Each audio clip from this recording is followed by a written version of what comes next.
আসসালামু আলাইকুম everyone, welcome back to my channel Mim kitchen.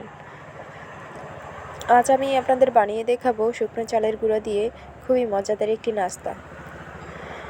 তাই একটা মিক্সিং বলে একটা ডিম ভেঙে ফেটিয়ে নিব, দিয়ে দেব চিনি, দিয়ে দেব লবণ, দিয়ে ডিমটার সাথে ভালো করে মিশিয়ে নিব।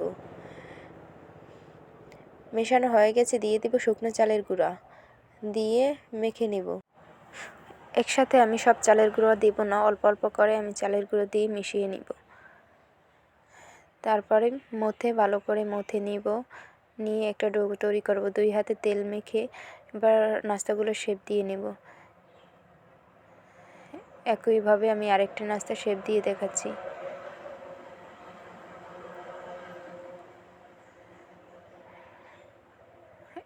আমার সবগুলো নাস্তা তৈরি করা শেষ। এখন একটা কড়াইতে তেল গরম করে নাস্তাগুলো ভেজে নিব।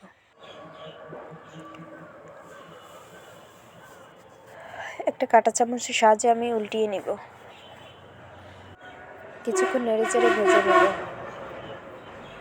দেখতেই পাচ্ছেন আমার নাস্তার কালারটা।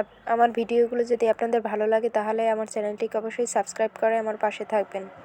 যে যেখান থেকে আমার ভিডিওগুলো দেখছেন প্লিজ কমেন্টে লিখে যাবেন। একইভাবে আমি নাস্তাগুলো আবার ভেজে নিব।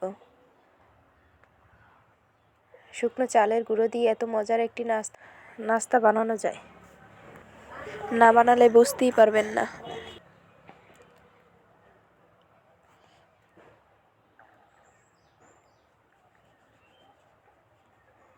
একইভাবে তুলে নিয়েছি। দেখতেই পাচ্ছেন আমার নাস্তাগুলো কি সুন্দর হয়েছে। একটা ভেঙে দেখাচ্ছি। বাড়িতে একবার হলেও এই নাস্তাটি ট্রাই করে দেখবেন। ভালো থাকবেন সবাই, আল্লাহ হাফেজ।